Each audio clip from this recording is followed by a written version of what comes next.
Hello, everybody. Welcome back to the Triboro Podcast. I am your host, Nicholas O'Brien. Always, forever, joined by my co-host, Justin Alonso. Justin Alonso, how we doing? I'm doing pretty bad because you forgot to tell us what episode it is. 81.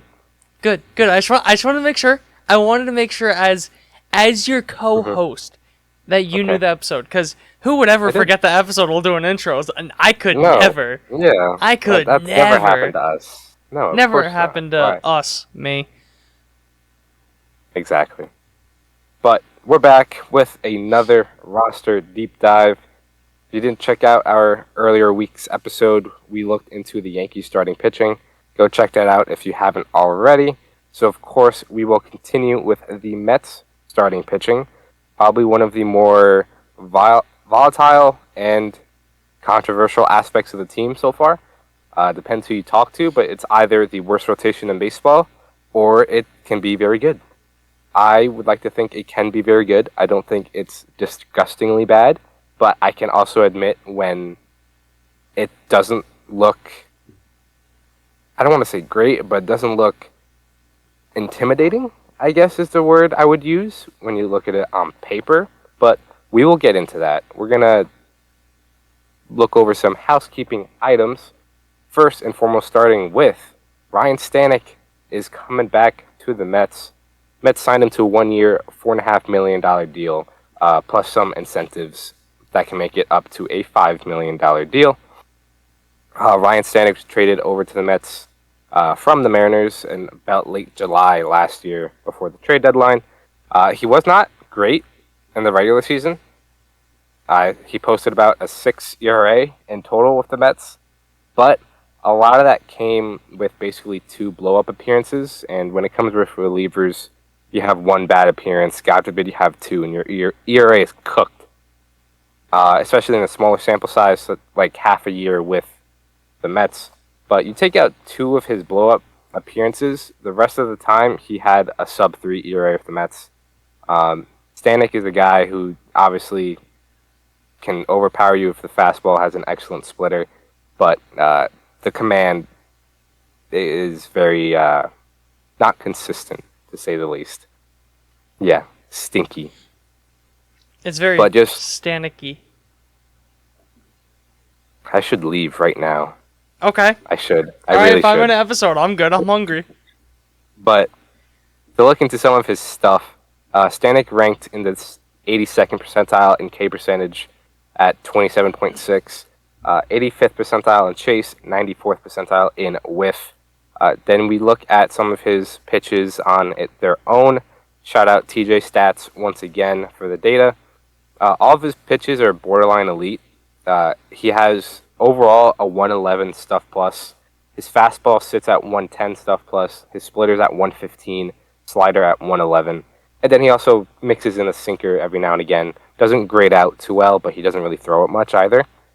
So, Stanek, you probably look for him, and I'm going to probably say like the 7th inning, but he's just another guy in the back end of the bullpen, and the bullpen is starting to shape up pretty well, especially in the back end. Now with Diaz, Minter, Stanek, and probably Daniel Nunez and or Reed Garrett you can mix in.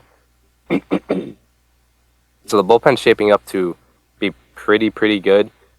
We'll talk about that next week, unless the Yankees and Mets decide to solve their infield over the weekend, which is unlikely. So we'll dive more into that next week's episode. You could have had Ha-Seong Kim for less money than you're paying DJ LeMahieu.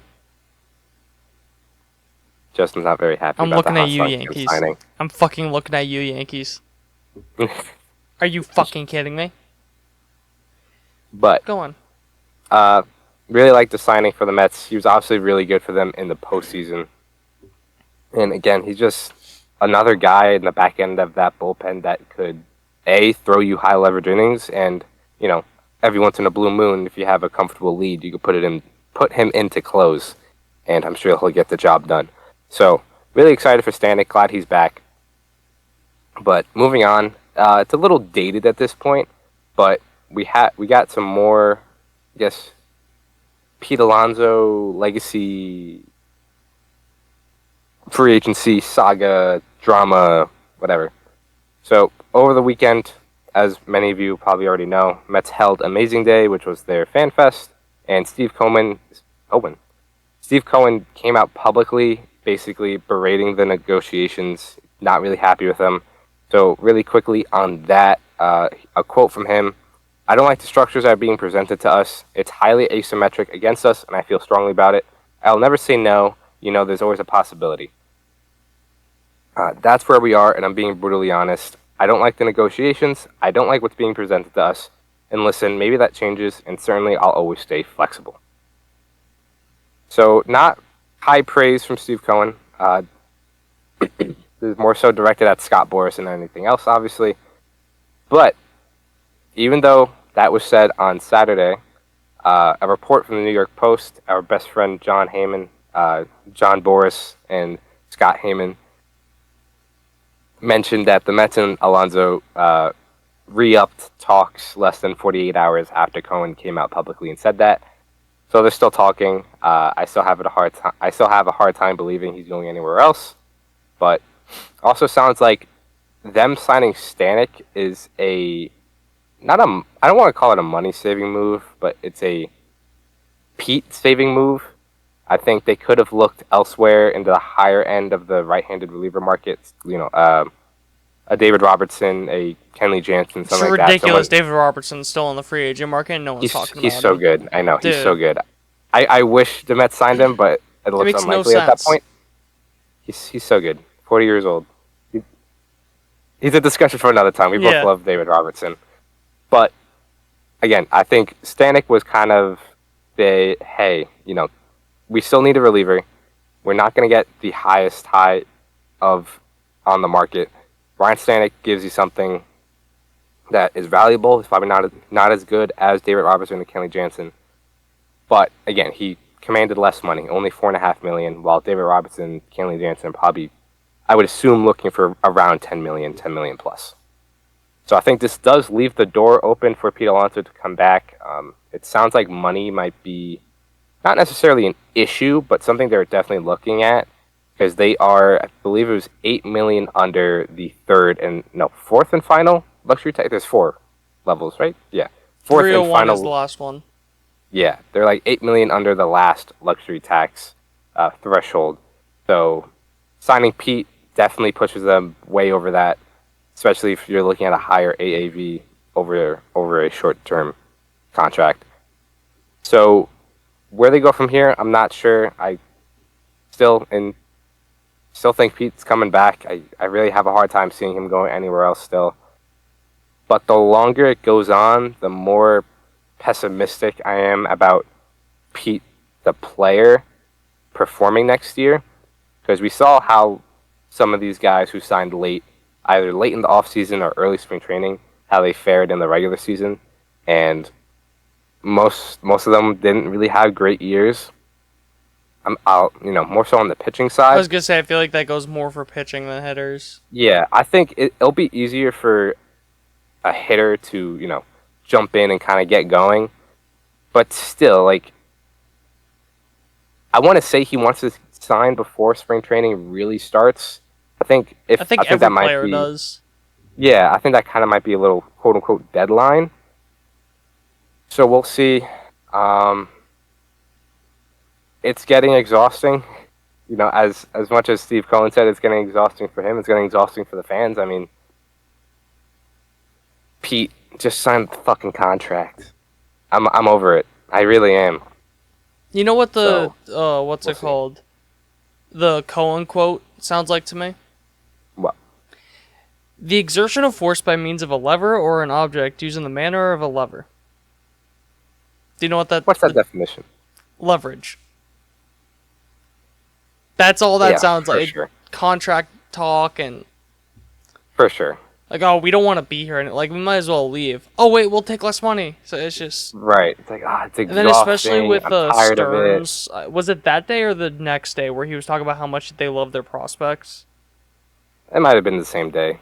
Whatever, within the same time frame. Yeah, Stearns within the weekend. That literally just screams leverage to me. Right. Yeah, I mean, I think A, it's leverage, and B, they're being honest that, yeah, if we don't get Pete, we're cool going in with what we have. Mm. So, yeah, I think it's all a leverage play. It's always been like that. But I think it's getting more and more frustrating as time goes on, because here we are recording on January 30th. Pitchers and catchers report in about 2 weeks, a little less than 2 weeks. And forget about Pete Alonso, there's still a lot of free agents who have not signed. So that's a baseball problem, but as far as Pete Alonso goes, still a free agent. Nothing's really changed. Sounds like the door is still open for him to come back, and that's where I think he's going to go. So, any closing thoughts on the Pete Alonso saga before we get into the starting pitching? Yeah. Me too.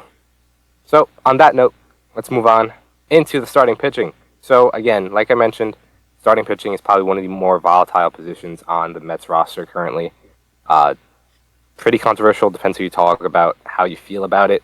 Before we jump into it, Justin, how do you feel about the starting pitching on paper? The range of outcomes, I think, has the widest range for any pitching staff in baseball for the starters. Mm-hmm. I can't think of another starting staff where I could see them being a top 8 rotation or a bottom 8 rotation. And both are feasible outcomes to me. That's fair. I mean, obviously we'll get into it, but you have a lot of question marks with health. You have a lot of question marks with, There's not a single starter that doesn't have at least one serious question mark to me. Right. Yeah. Whether that's injury or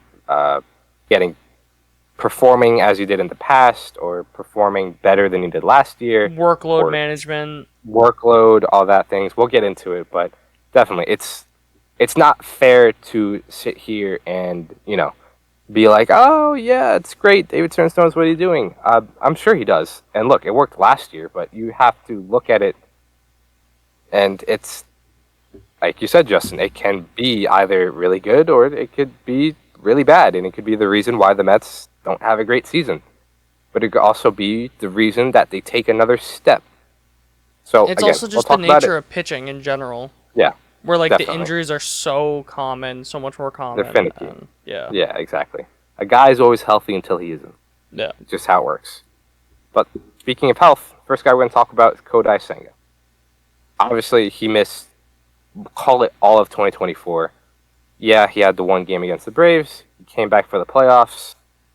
Probably rushed, if I'm being honest. Yeah, probably shouldn't have. Yeah, probably shouldn't have to begin with. But let's not forget what he did in 2023 in his rookie season. In 2023, Kodai Senga put up a 3.4 F4 season, over 29 starts, 166 innings, a 2.98 ERA. Pair that with a 3.63 FIP. That is top 20 in F4, top 5 in ERA, 17th in FIP, 20th in expected FIP, 18th in expected ERA.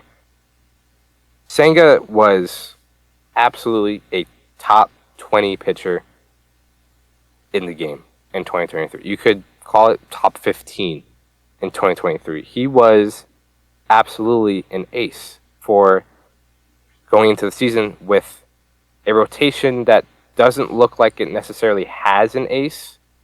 If somebody can provide that upside, it's going to be Kodai Senga. He has the potential to lead this rotation. He has the potential to, again, be another top 20 starter in the game. But it all comes down to health. The Mets were always concerned with the health. That's why there's clauses in his contract related to health. And I think he also had issues in Japan staying on the field. So I think the biggest thing for Kodai Senga heading into 2025 is health. As long as he's healthy, I don't think there's a world where he's not successful. But that being said, he was not healthy in 2024, and that's just it. But go for it. No, because I'm trying to find his injury history, but I can't find it anywhere from the MPB. Yeah. As far as last year goes, it was the shoulder, and then I think it was tricep, and then he came back, and then when he pulled his calf, and then that was basically it. So while Justin looks for that. Before... I literally just had it. Are we kidding me? This is before he came to MLB. Okay. Over an 11-year career, he's had 3 injuries to the back, shoulder, and ankle. Very odd. Yeah. Shoulder makes sense. Shoulder, yeah, pitch. Isn't that... No, it was the calf, not the ankle. Yeah, he pulled his calf in the one start he made in the regular season, which I was in attendance for, and it was... Real quick tangent on that game. It was so weird because obviously it was a division game. It was against the Braves. Kodai Senga was shoving, and then he runs off the mound, pulls his calf, and you could hear a penny drop in that stadium. Like everyone just and it was just quiet. Standing in line for chicken fingers. Should have never gone up. It's my fault. No. But if we look chicken at buckets. Honestly, if we look at some of his strikeout stuff, going back to 2023, he was 5th in K per 9, 6th in K percentage, 20th in K minus walk rate, which is exceptional. But the other thing too is he also got better in the second half. He cut down his walk rate. Due to that, his K minus walk rate rose, which is better, and he also improved his FIP. So as he acclimated to Major League Baseball, into America, he got better. Shocker. So I have every reason to believe that as long as Kodai Senga is healthy, I think he's going to be a very productive starting pitcher for the Mets. If we look into some of the projections, that's an ad. I don't want Liquid Death, sorry. Not for me. If we look at some projections, they all have him around 160 innings across the board. ERA is kind of where they differ. Oopsie has him at 3.52. Fangraphs and Steamer, usually the same, have him at 3.75. Both about a 2.5 WAR player. But yeah, I mean, if he's a 3.5 ERA guy, that's excellent. That's all you can ask for. Liquid Death is canned water. That was like an energy drink. It's canned sparkling water. What an aggressive name for water. Yeah, for what? Sorry, no, because that made me curious what it was, and I looked it up, but yeah, Kodai Senga, really good starting pitcher. I'm very excited to see him in 2025. Hopefully, a full healthy season from Kodai, because when he's on, he's electric. I mean, excuse me. His forkball is one of the best pitches in the sport. In 2023, it had a near 60% whiff rate with a 189 expected weighted on base average. He threw it over 650 times. Nobody could touch this pitch. It is quite literally one of the best, definitely one of the best forkballs / splitters in the sport, but it's probably one of the best pitches in the sport. It's absolutely insane. But if we give you a quick reminder of his arsenal, he throws the four seam, the forkball, cutter, sweeper, slider, curveball. Throws a lot of pitches, mostly four seam, cutter, forkball is his kind of go-to. He experimented with a sweeper, did not really have too much great results. The slider was better than the sweeper, and the curveball is also a solid pitch that he can mix in as well. But again, it comes down to health for Senga. As long as he's healthy, I think there's no reason to believe he can't be successful next year. So, Justin, with that being said, thoughts on Kodai Senga going to next year? Are you just looking for health? What are you looking for? Health. Senga? If he is healthy, I am very confident in him being a great pitcher for the Mets. But that's such a... You can't hold it last year against him, but you can't necessarily throw it out of your mind. Because I feel like that happens with pitchers sometimes, where they just rush getting back. Then, even if that thing is healthy, they don't think it is, so they rely on something else. And end up pulling a calf like Right. Kodai Senga did. So it's one of those things of you can't throw it away, but it could also just be a thing of he needed the offseason to rest. Because think about how many times he, what's it For sure. called? Think about how many minor setbacks he had in his rehab. How Right. he was like, oh, I don't feel right, I'm going to push it back a day. Oh, I don't feel right, I'm going to push it back a day. And I feel like every time he was about to pitch, you had at least one day of a setback. Yeah. I forgot about that. Thank you for bringing that up, because I forgot how meticulous he was. He's Yeah. very in tune with his mechanics. If he does not feel right, he will not pitch. That's another reason. Which I think is... Yeah. I was just going to say, that's another reason why I kind of like think he'll be fine. I can't... I Right. think you could, at the end of this year, you'll be able to chalk up last year as a just scratchier, got hurt on and off, never fully got healthy.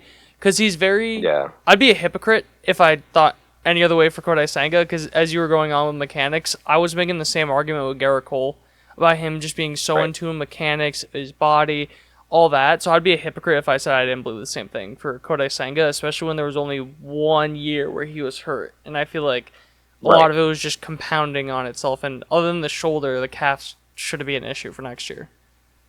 Yeah, the calf was a freak thing. The shoulder... It's obviously the shoulder and the bicep, which probably was a byproduct of the shoulder, of him maybe overcompensating or something like that.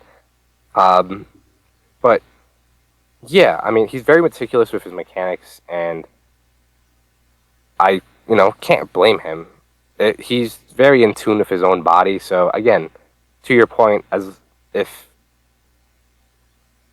the way he is with his mechanics, I don't know where I'm going with this. I lost my train of thought. The way he's with your mechanics, you're positive that you have a good feeling about his health for next year? Yeah, basically, because he knows his own body. He understands where he needs to be at. I think is kind of where I was getting at. And then on top of that, the Mets are most likely going to use a six-man rotation. That seems to be the more likely outcome heading into next season. So real quick, we look at in 2023 when he had 5 days of rest, which would be on a six-man rotation kind of schedule. This is through how many? This is 17 games. He had a 3.04 ERA over 97 innings. Not even sub 3? Trash. Deserved. But over in Japan, I think they use a six-man. They might even use a seven-man. I know they only pitch really kind of once a week. So obviously the schedules are very different. But with a six-man rotation, I think it's going to help a lot of guys in terms of rest and kind of just recovery, things like that. And it definitely helps Senga in 2023. So I think that should definitely be a factor heading into 2025. Before we move on, any other closing thoughts on Kodai Senga? Healthy. That's it. Like, if you stay healthy, I am so confident that you're going to have a sub 3.5 ERA. Yeah. But you just got to stay healthy. Question mark number 1. Done. Next. I think that's the smallest question mark for me. You think so? Out of all the question marks, I think that is the smallest one on Kodai Senga's health. Okay. Because the next guy we're going to talk about comes with his own question mark. Not really about health, but of course we'll talk about it. Next up, we got Sean Manaea, the not so newly re-signed Sean Manaea. It's been over a month since he signed his 3-year deal with the Mets, but Manaea last year, he was basically the pseudo ace for this team, especially down the stretch. 2024, Sean Manaea pitched 32 games, over 181 innings, over 200 or about 200 innings, including the postseason. In the regular season, he had a 3.47 ERA. Pair that with a 3.83 FIP. Quite possibly one of his best years of his career, probably the best year of his career. I'd say I'd best. definitely argue. Yeah. But when it comes to Sean Manaea, the biggest thing is the arm angle change. He obviously performed better after that change, which came in about late July after the home series with the Braves. Obviously, the production increased. He got more whiffs. He got more chase. He basically completely ditched his cutter. But the biggest thing with that is how sustainable is it? I mean, it's super impressive that he made this change mid-season. You really don't see a lot of that. When it comes to arm angle stuff, that's pretty drastic. That's almost basically like changing your batting stance, I guess, like mid-season. I wouldn't even say that, because guys change Like, their batting stance yeah. all the time. It's almost like just completely changing your batting stance. Yeah, I guess. Like I'm talking going from like Aaron Judge to Matt Olson. Right. Just completely changing it, but it worked for him. But obviously, the way he came about this arm angle change was watching Chris Sale.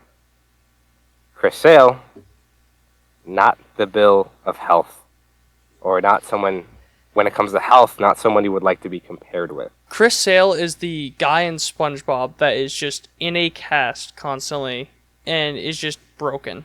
From I think the chocolate episode. If you know, you know. I think so as well. He's literally just in a cast the entire time. He's just frail. Except, of course, when he's with the Braves. But whatever. That's because of devil magic, but... Yeah, exactly. At least we're on the same page.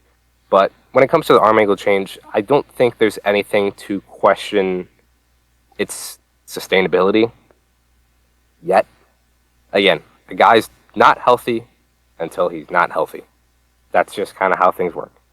And it worked in the regular season. It worked for the last 2 months. It's just obviously, how is it going? Can he replicate that for a full season? You know, the full 5-6 months that's going to take for a whole regular season. I would think that the Mets think he can, because I don't think they would re-sign him to that deal if they don't think what he did down the stretch was more of an indication of what he can be moving forward. And we'll see if it even sticks. That's something I've been wondering myself. And just, I don't know if you want to chime in on this, that there's a chance, I mean, this is just speculation, that he just doesn't continue with it. Like, it's a non-0% chance he just goes back to what he was. I don't think so, because he had such a better year moving forward from that point. But, you know, we'll see in spring training in a couple weeks that maybe he just goes back to what he was, or maybe he changes it again. I'd be kind of meets in the middle. I'd be shocked if he just scraps it. Yeah, so me in the middle, maybe decrease it a little bit. Okay, but if he just completely goes away with it, I would be floored. Yeah. So would I. But it's something I've been thinking about. It was correct me if I'm wrong, 3-year deal? Yes, 3 years. So he'll be a free agent going into his age 36 season. Guys still get paid then, especially in new CBA stuff like that. So he's looking for another contract after this. I doubt that he would just completely go away from something that just got him a $75 million contract. Yeah. Yeah, again, completely fair. There's something I've been thinking about. But yeah, so the arm angle is the biggest thing, you know, and the health that it comes with that. The other thing I'm looking for is he's never had more than 12 wins in the season. Oh my God, he must be a horrible pitcher. But no. Meanwhile, he's playing in Oakland. Yeah.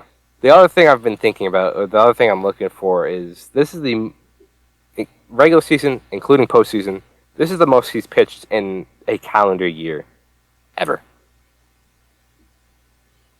Which is great because, you know, again, maybe he could replicate that next season and kind of be more of a workhorse for the Mets.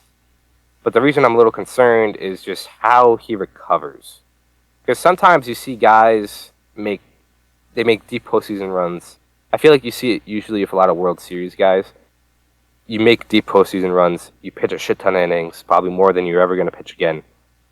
And they don't exactly recover the same going into next year. There's a perfect example of Madison Bumgarner.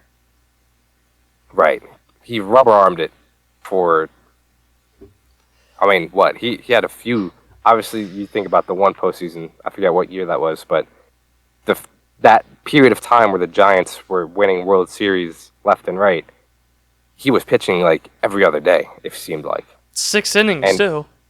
Right? Yeah, it wasn't nothing. So, Justin, when it comes to that, any concern there with you? Do you think it's kind of like how he recovers, things like that? Yeah. Yes and no, because call it 200 innings that he pitched. That's the most in his career by a good bit, but I feel like guys do that. Like 200 innings isn't that crazy. You know what I mean? Like if it was like 240, okay, yeah, then I'll have some concerns. But like 200, I'm not really that overly concerned about. Right. Definitely something to look at, but I wouldn't. If he gets hurt or hits a wall, I don't think it's because of that. I think it's because of something else. Another reason, yeah. Yeah. No, that's fair. Again, we'll see in the spring training. We're not. This is all just speculation. Yeah, I mean, we're not going to know until he pitches, right? But enough talking about what could possibly go wrong for Sean Manaea. Because Sean Manaea, I still really like the signing. I still think he's going to be a really good pitcher. I'm very, very happy that he's back with the Mets. All right, no, I'm good. Thought I was going to sneeze. But when we talk about Sean Manaea, his stuff is not overpowering. But what he does better than a lot of other pitchers, and it's because of the arm angle, is deception. He doesn't overpower you, right? You know, his fastball and sinker only average about 92 mile an hour. He's not going to overpower you with the fastball, but what he does is he has great extension, 96th percentile in extension. So that 92 is probably playing up to 96, 97 because there's less time between where he releases it and it crosses the plate. And then including the arm angle, it's deceptive. I mean, you saw it in the playoffs, and I think it was NLCS Game 2 in LA, where he would just made a fool out of Ohtani. Completely just overpowered Ohtani because of the deception. So that's the biggest thing. That's where Manaea kind of makes his mark, is being able to kind of, because of the arm angle, just it comes in weird, and you don't think it's going to be a strike, and it kind of just like curves in, or it just comes out at a weird angle, and you kind of can't really react to it. This is going to be a very wonky comparison I don't think anyone's ever made, but he's almost like Nestor Cortez in that way. Where like his main thing is like he doesn't have the best stuff in the world, but it's all deception. Yeah. And people forget how good Nestor was, but that's a whole nother argument for a different thing. But yeah, the more I think about it, there is a little bit of Nestor Cortez to him. Yeah, definitely. You know, it's the crafty lefties, right? I feel like they usually age well, even if they don't have overpowering stuff. Which is another reason why I love the 3-year deal. I think 3 years was perfect. 4 years would have been a little, would have Winstat would have been okay with it. Anything after that, which for a long time I thought he was going to get 5 years because of this pitching market. Anything after 4 years, I would have been no-go. I feel like outside of Fried, though, the years haven't been that crazy. Yeah, The money's been crazy, but I feel like the years haven't been. The years hasn't. Yeah, I think Fried's contract is kind of like the one outlier. Yeah. If you want to call it that. Because he's just that good. Sure. But looking to some projections for Sean Manaea, all across the board have him around 180 innings, 180 innings. Oopsie has him at a 4.19 ERA. Fangraphs and Steamer has him at a 4.02. Around a 2-win starter, Sean Manaea. I feel like he may break those projections. I think he can definitely overperform that a little bit. Not a ton, but I could probably see him as more of a high 3 than a low 4. But I think the one thing I'm looking for Sean Manaea in 2025 is just more consistency, because after the arm angle, he was pretty consistent. But I feel like earlier in the season, he would have some really good starts, and then he would barely be able to get past 5 innings, if that. So I think look for Sean Manaea in 25. I'm kind of just really looking for him to just get a little more consistent. I think, especially this rotation, kind of needs a guy that can go, which he was down the stretch. Every time he steps on the mound, he's at least going to give you 6-7 innings.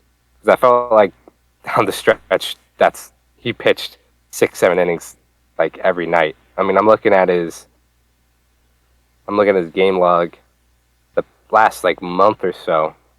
Like he had a bad start in Seattle, but if we look at the end of July to the end of the season, 7 innings, 3 innings in Seattle, 7, 6.2, 7, 6.2, 6.2, 7, 7.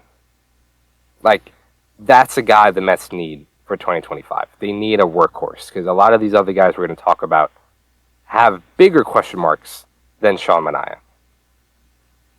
But yeah, I'm really excited for Sean Manaea. Really excited to see a full year of that. But yeah, if that being said, Justin, anything else on Sean Manaea? The big things I'm looking at are, is he going to keep that arm angle? Not that he's been bad, but in his career he has been inconsistent. So it's going to be a thing of, can he carry that arm angle into next year?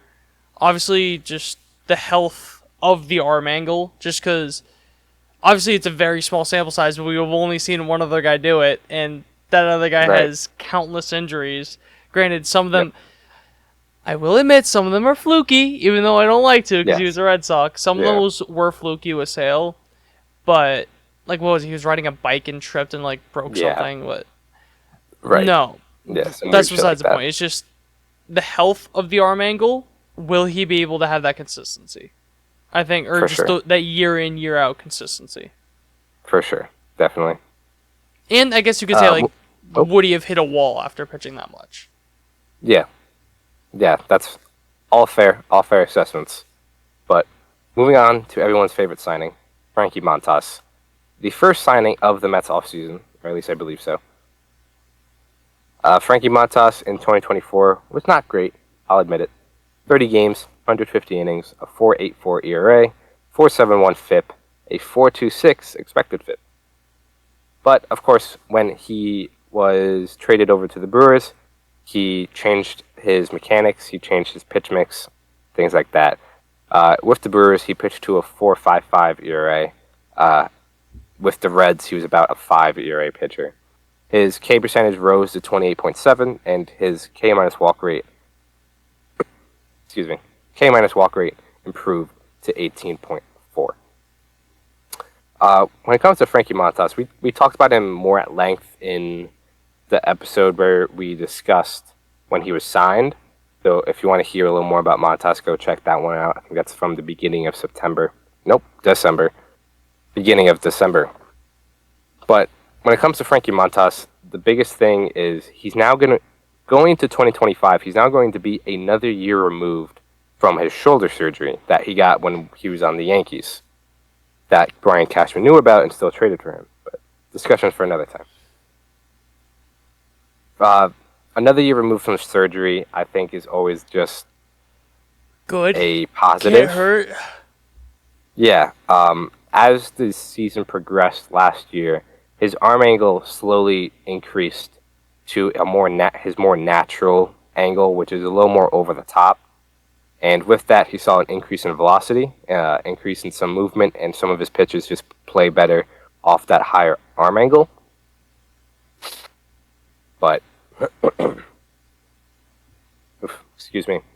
Speaking of his stuff, he has 3 above-average pitches, 2 kind of, we'll call it 3 good. All right, we'll call it 3 good pitches, 2 above-average pitches. Again, looking at TJ stats, his cutter is at a 101 stuff plus. His splitter is at 105, which is arguably his best pitch, and then he throws a slider, which is at 107. So he gets whiffs, he gets strikeouts, especially after the trade to Milwaukee, and I think that's kind of like what the Mets are banking on. I think that's what they saw with him, and I think they noticed that this could be something he can do over a full season's workload. I think how much the workload is definitely into question. But for when he does pitch, I think the Mets are looking at a guy who can get guys out via the strikeout. Because we look at his, where is it? Yes. If I quickly pull up his month by month velocity, it's somewhere. I swear. Average pitch velocity. He started at about 94 in April. By the end of the season, he was averaging 96. So if he can average 96 with his fastball, I think it's going to play a lot better than it did last year at a slower speed. Let's see. If we look at 2022, when his fastball was at around 96 miles an hour, he performed a lot better, more of a 4 ERA pitcher. Then if you look at his fastball in particular, performed a lot better. 301 expected weighted on base average, 26% whiff percentage. You compare that to 2024, where he had a 319 expected weighted on base average with only 23 whiff percentage. So the velocity plays a lot better from the top, and I think that's what the Mets are banking on. You also have some stats that are definitely going to regress back to the mean. His left on base percentage and his fly ball rate were a little inflated. His left on base percentage was below 70%. Usually, that's just, those things don't carry from year to year. They usually kind of settle around 70, like low 70, 75%. So that's something that'll definitely go up. Home run to fly ball ratio, another thing that doesn't really carry year to year. That's more of a luck thing. That's where expected FIP comes in, and his expected FIP was a 4.26. So those two things I'm looking to regress back to the mean, and then thus he should produce better in 2025. But definitely the thing with Montas is health, once again. Another guy that you can't exactly count on just yet to take the mound every day. But he was pretty vocal about his shoulder and how that kind of, not necessarily distracted him, but kind of made him less confident throughout the year because he was worried about hurting the shoulder and things like that. So, with that being said, Frankie Montas comes with a lot of upside, a lot of potential. Yankees obviously just saw as many question marks. Just as many question marks. It's more so about the health and how much he's going to give you. I think this is another guy that could benefit from the 6-man rotation. Just an extra day to recover, an extra day to rest, things like that. But I feel like his issue is also that he's just very inconsistent start to start. Mm-hmm. Where, like, if his stuff just isn't playing well, like, goodbye, adios, baseball. Yeah, I think he relies on the fastball a lot, but I think, especially this year, he threw it 33% of the time, which I think is some of the highest he's thrown. Yeah, it's the highest since 2021. Yeah, 2021 he threw it 30% of the time. 2022, 28, and then now 2024, 33. So it's around the same, kind of sticked around the same. But yeah, his biggest thing is going to be consistency and health. Let's see, the past couple of years, I mean, obviously 2023 is kind of a wash, but his highest inning total was 2021, where he threw 187 innings. Before that, not much else. It's 187 innings in 2021, and then his 150 innings is his next highest mark, which he threw last year. So, again, I think another guy that could benefit from the 6-man rotation, where you just get some more rest and have more time to recover. But, again, looking to projections, around 155 innings from Oopsie and Fangraphs. Oopsie has him at a 3.96 ERA. Fangraphs and Steamer at a 4.05. Again, another guy kind of projected to be around a two-WAR starting pitcher, which I think you're starting to see the pattern here with the pitchers and the projections. A lot of them are kind of the 2 to 2.5 WAR guys. No one's really going to blow you out of the water. But and Justin, anything you got on Frankie Montas before we move on? I will say, because I was curious, in his career, he would have 10 more home runs given up at Citi Field. Interesting. Well, he did play in Oakland for the longest time. Yeah. So that just swallows everything. But just an interesting tidbit that I stumbled upon. Yeah. I also mentioned he did play in, obviously, Cincinnati, which is a very hitter-friendly ballpark. And surprisingly, the Brewers' home ballpark is pretty friendly to home runs. And that's been his biggest thing throughout his career. Obviously, Citi Field is more of a pitcher park, so I think that should definitely help him as well. But next guy we'll talk about was one of the many surprises in 2024. David Peterson finally kind of put everything together. Thank God. But David Peterson had a career year in 2024 coming off a hip surgery, posting a 2.9 ERA in over 121 innings, 21 starts. He had a 3.67 FIP, a 4.10 expected FIP. When it comes to David Peterson, he definitely has...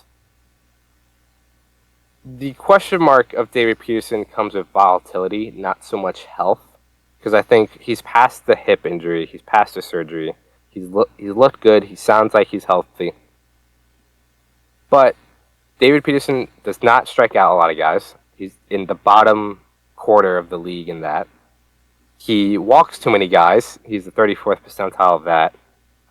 He only has about 2 above-average pitches, which are his sinker and his slider. His fastball doesn't grade out well, but I think he uses that to his advantage because he can command it so well. But he does need work versus righties. A lot of his pitches over when you're looking at weighted on base and expected weighted on base, but especially against righties. If we look at his four-seamer, weighted on base 277, expected weighted on base 349, sinker 356 compared to a 401. Then everything else is kind of more of a wash. Still performed well, even though it overperformed. Excuse me. But he's a ground ball guy. A lot of the ground ball pitchers, the analytics don't love. Especially guys who don't really strike many hitters out, which is David Peterson. He trusts his defense. He gets a lot of outs on the ground or in the air. You look at a lot of the other ground ball pitchers. Logan Webb, Framber Valdez come to mind. Not great underlying stuff, because when you look at it from a probability perspective, if you hit a ball into play, the probability of that becoming a hit is a hell of a lot more than if the guy struck out. That's kind of just the law of averages, I guess. But when it comes to David Peterson, I think you can expect him to kind of, I don't want to say take a step back, because I don't think he's going to take a step back, but kind of just regress back to the mean, per se. I truly don't think he's a true sub-3 ERA pitcher. I wish he was. I hope he proves me wrong. But there's a lot of stuff in his game that just don't really bode well year to year. He does get a lot of ground balls, but he also ran a pretty low home run to fly ball rate. So in the same aspect of that can be inflated and regress back, it can also be deflated and it can regress up, I guess. Regress to the mean. Yeah, regress to the mean. But look, I'm still looking at David Peterson to be a pretty important part to this rotation. I'm super happy for the guy to finally cement himself as a starting pitcher for the Mets, because I feel like we've been waiting for that for a while now. I have at least been waiting for that for a while. I've been on the David Peterson hype train for a while, but look this up. Wait. And I lied. So. What'd you lie about? Because TJ Stats didn't post a full year of David Peterson. All I have are game by game stuff. So whatever. But Whatever. No, the thing I'm looking for at David Peterson is just I want to see a not copy of last year, but I want to see just consistency from year to year. Because you look at his career page, 2020 is rookie year, a 3.44 ERA. 2021, 5.54. 2022, 3.83. 2023, 5.03. 2024, 2.90. I'm That not does not hoping bode on well this for year. next year. Yeah, I'm not hoping on this year. So I want to see more consistency from David Peterson, and year to year is definitely a part of that.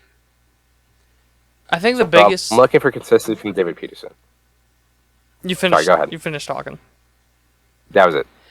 The walks. I feel like that's all it comes down to Yeah. to me. You can't live as a ground ball pitcher and walk that many guys. Yeah. So it's just a thing you of can't expect your defense to turn 10 double plays behind you. If you're a ground ball pitcher, you want to have a lower whip. But if you are a power pitcher, you could afford to have a higher whip because there's less balls in play, so there's less chance of fidangly stuff going on. So right.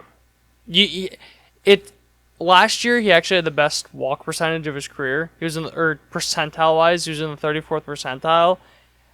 I need to see that at like 50 this year. That's what I'm looking at. I need to see that in 50. Yeah, Everything else, fair. I don't. If he maintains his ground ball rate, I just need to see that because 85th percentile ground ball rate, really good. I just need to see that walk rate even out a little bit more. Yeah, no, I definitely agree. That's a good point. The walks killed him in some starts. Killed the Mets pitching staff in general, if we're being honest. But I think he could also benefit from just. He throws 5 pitches, but there's this. I just feel like something's missing. It's sinker, four-seam slider, changeup, curveball. All good pitches. I'm missing something. I'm not sure. I'm not sure what, but I just feel like he needs something else. Because he doesn't overpower. He doesn't have good fastball stuff. It's missing something. I can't put my finger on it. Can't put it into words, but hopefully Doesn't the have Mets that. do something. I guess.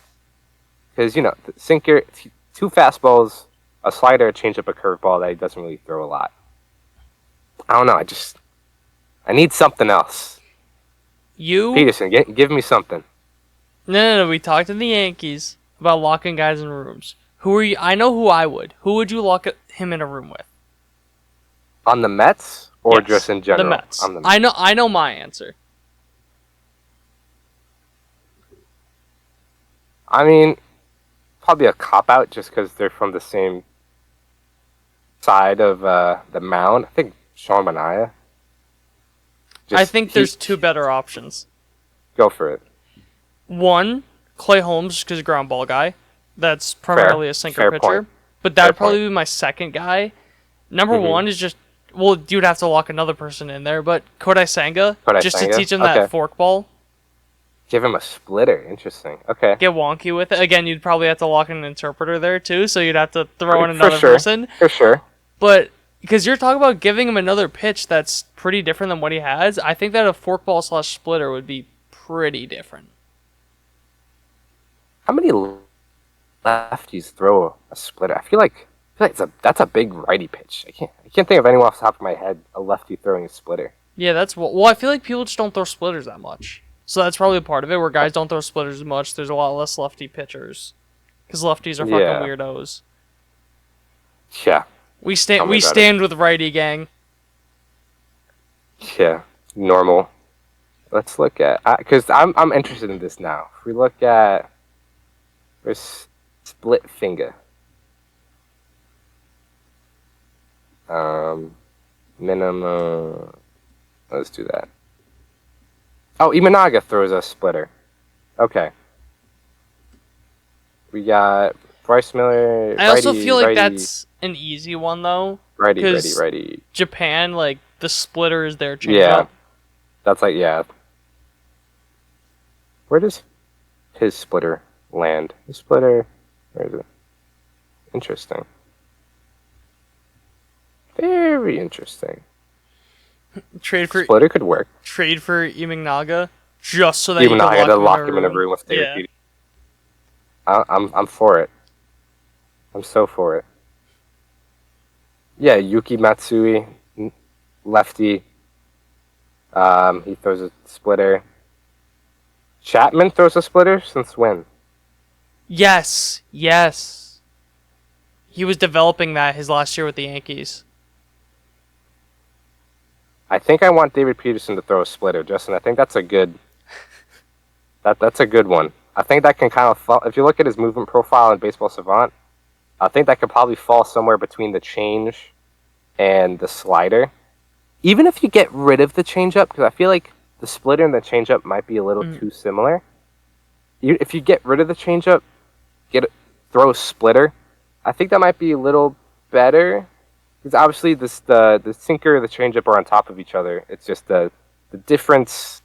The difference in speed is what really gets them. But I think if you get a little more kind of horizontal movement, if we're all, because I know you're definitely looking at his Baseball Savant page with me. If we're all looking at it, and we look at the sinker, and there's a big space between the sinker and the slider, I think if you fit a splitter in there, I think that could do him a lot of good. That's a good point, Justin. Hats off to you. Hats off to you. All right, but we'll move on from David Peterson because we have the most interesting part of the Mets rotation that I think we have both very differing opinions on.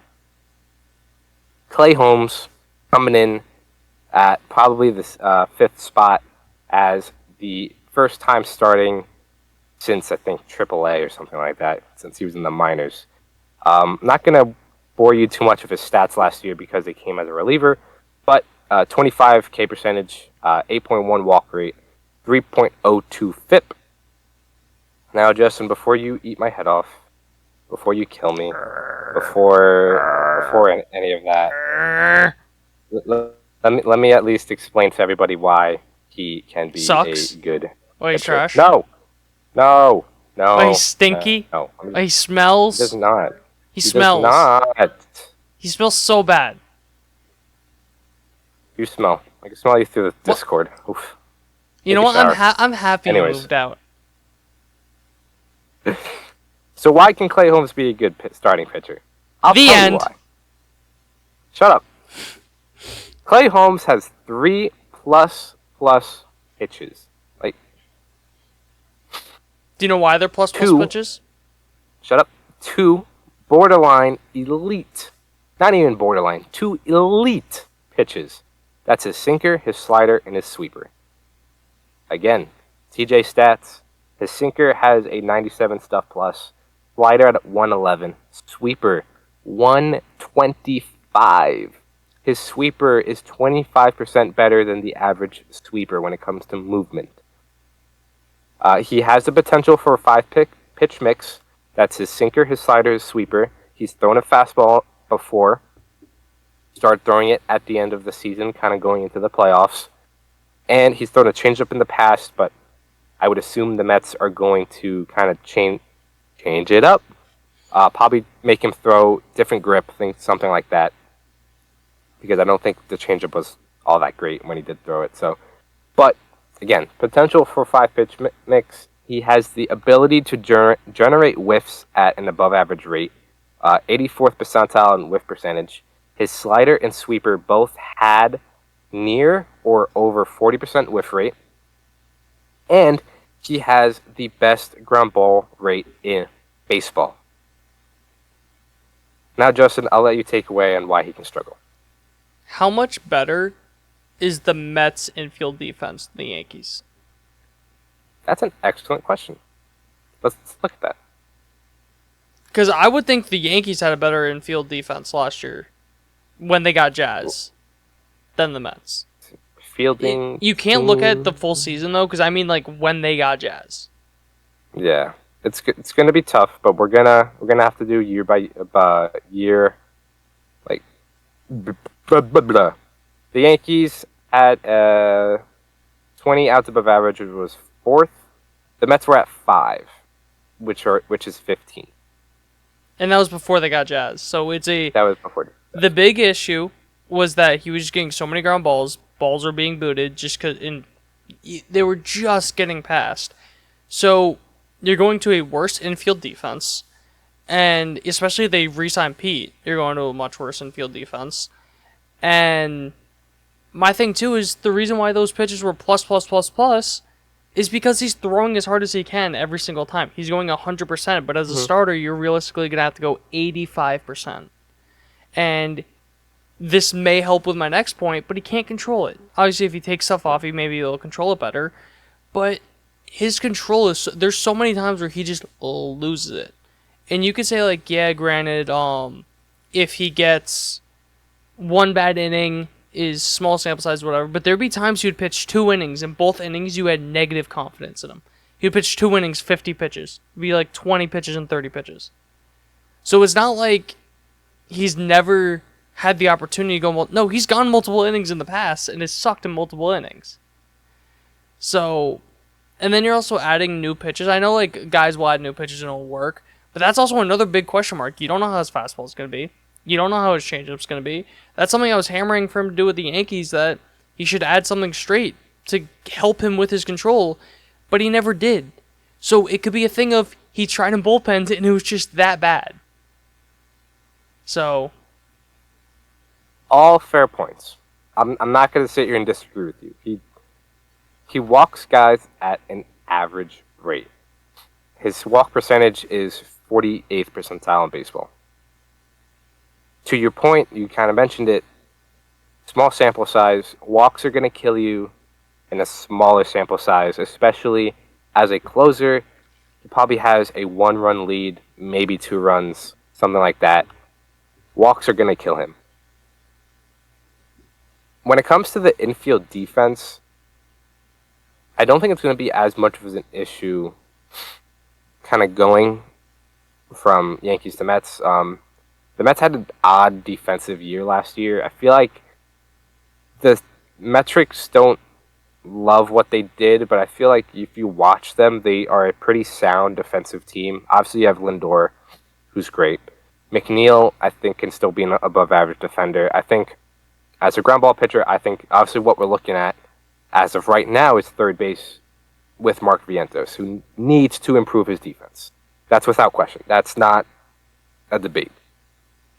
But at the same time, he graded out poorly. But again, I think if you watch him, he's fine. So I think the Mets are a sound defensive team. Are they gonna have mistakes? Are they gonna boot some ground balls? I'm sure. It's gonna happen. But I think the stuff is what I'm looking at. The potential is definitely there, and I think the walk rate is more manageable at a starting level than the relieving level. But you're right. You don't know how his fastball is going to play. You don't know how, if they add a changeup, how that's going to play. Or maybe a splitter. They have a lot of guys who throw splitters. May have to lock 2 people in a room with Senga. Yeah. But we'll see. I like the potential of Clay Holmes as a starting pitcher. The obvious concern is the workload. How much is he going to be able to pitch the entire season? Who knows? I don't know. But worst case scenario, you have a expensive late inning reliever. I think that's another thing why I'm not as worried. More so as production from Clay Holmes overall, because if he doesn't work as a starter, you have him as a reliever. So that's kind of where I'm at with Clay Holmes. I like him a lot as a starter. I got to see the workload to believe it, essentially. That's kind of where I'm at.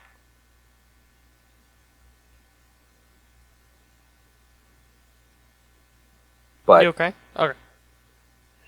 I had to sneeze again, but didn't go anywhere. No, but, you like, because you're, your camera also froze. Oh, of course it did. So I was like, oh god, So he died. Yeah. You didn't even see that. What's it called? Any closing thoughts on Clay Holmes before I kind of rapid fire some sixth spot guys? All right, we'll see. But when it comes to the sixth spot, you got a lot of potential of guys who could take that spot. You got Paul Blackburn, who's basically the Chad innings eater. Throws a lot of pitches, doesn't walk many, has a good ground ball rate. Griffin Canning, who's just, I feel like he's going to be a project arm, and if he doesn't work, he'll be cut. Don't know what to expect from Griffin Canning. Jose Butto, who's had success at the starting level before he moved on to be a reliever. Don't know what the Mets are doing with them as of yet. And then you have Brandon Sproat, who is the Mets' top prospect. Probably not going to be a factor until about May or June, but the Mets were pretty aggressive for him last year. He pitched really well up until AAA, where he struggled in his little couple starts there. But the most interesting guy and the most frustrating guy is Tyler McGill. Tyler McGill, in his last recall of the season, August 30th to the end of the season, pitched to a 2.32 ERA, a 2.75 FIP, and 5 out of his 6 pitches graded above average by Stuff Plus. There's only one pitcher in baseball who all 6 of his pitches grade out above average. That is Paul Skeens. Tyler McGill is right behind Paul Skeens in terms of how his pitches grade out. Paul Skeens has 6 above average pitches. Tyler McGill and Bryce Miller have 5. This guy frustrates me to no end because he cannot pitch more than 5 innings at a time, and he's not consistent start to start. So I'm sure we're going to see him make another 10 starts for the Mets next year. But with that being said, Justin, who are you looking for to kind of take that 6th spot? Because I think we're waiting for spring training to see how these guys play out. But if you had to bet, who do you think is probably going to take that 6th spot come opening day? I'd say McGill, just because I feel like he's been with the Mets for so long. Yeah. But my thing is I love Jose Butto so much. I think he'd make a really good 6th starter. I just think he's more valuable as like a 2-3 inning guy in the bullpen. Yeah. I think, unfortunately for him, I think he proved to be too valuable last year. Awesome as a 6th starter. I just think he's better in the bullpen. Yeah. I definitely agree. Because I feel like they also trust McGill more in the rotation than the bullpen. Yeah, McGill has not had I don't think he has had ample time in the bullpen to kind of give a good collection of load of work to see where he would land. And at the very least, his floor is kind of sort of high in the rotation. His ceiling is great, but the floor is a 4.5 ERA guy, which is valuable. That's especially fine. as a 6th starter. That can win you games from time to time. But yeah, I agree. Griffin Canning is obviously the most, interesting option, because if they can figure him out, that could be interesting.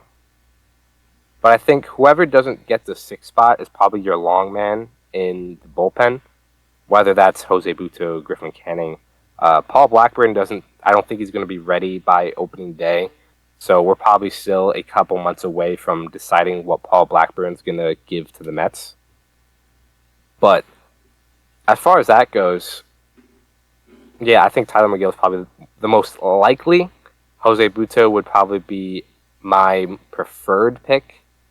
And then Griffin Canning is the wild card. I guess we're going to go that way. And then, of course, Brandon Sproat can dominate AAA and come up in May and have a great season. That is also a very real possibility. But, yeah, so, again, rotation, question marks across the board. But absolutely tons of potential to be a really good rotation. And I'm led to believe that it can be. We'll see. Even this rotation is made up of a lot of very good pitchers. Good to above average pitchers. Very talented pitchers. Very talented pitchers. Kodai Senga is probably your most likely to be a ace, but everyone else, very talented. I think could be very solid pitchers. Like threes across the board, I can easily see for this Mets rotation. Whether that's a high 3, low 3, up to you to decide. But threes across the board, I can easily see. So I believe in the upside. I think this could be, at very least, I think the floor, for me, is an average starting rotation with the potential to, like Justin mentioned at the top of the episode, with the potential to be a top 10, top 8, whatever rotation. So, Justin, you got any closing thoughts on this rotation? I think you have 5 really good options, and then Clay Holmes. Whatever, we'll see. That's gonna be the most interesting thing to watch, the Clay Holmes experiment. I'm really excited to see him in spring training. There's only 2 weeks away. But with that being said, unless something happens over the weekend, next week we're going to be diving into the bullpen as we continue to wait for the infields to figure themselves out. Because these 2 teams are so fucking annoying. Yes, extremely frustrating. Talking to you, Pete. But with that being said, thank you guys for listening. Thank you guys for watching. As always, if you're watching on YouTube, subscribe to us on YouTube. Leave us a comment. What do you think about the Mets rotation? Who are you most excited to see pitch? And who do you think is going to be the best starting pitching out of this group? If you're listening to us on Spotify, Apple Podcast, remember to follow us on that. Leave us a rating, leave us a review. Really helps us out. Remember to follow all of our social media accounts at Triboro Podcast, Instagram, TikTok, Twitter, Facebook, all that good stuff. But again, thank you guys for listening. Thank you guys for watching. We'll see you in the next episode.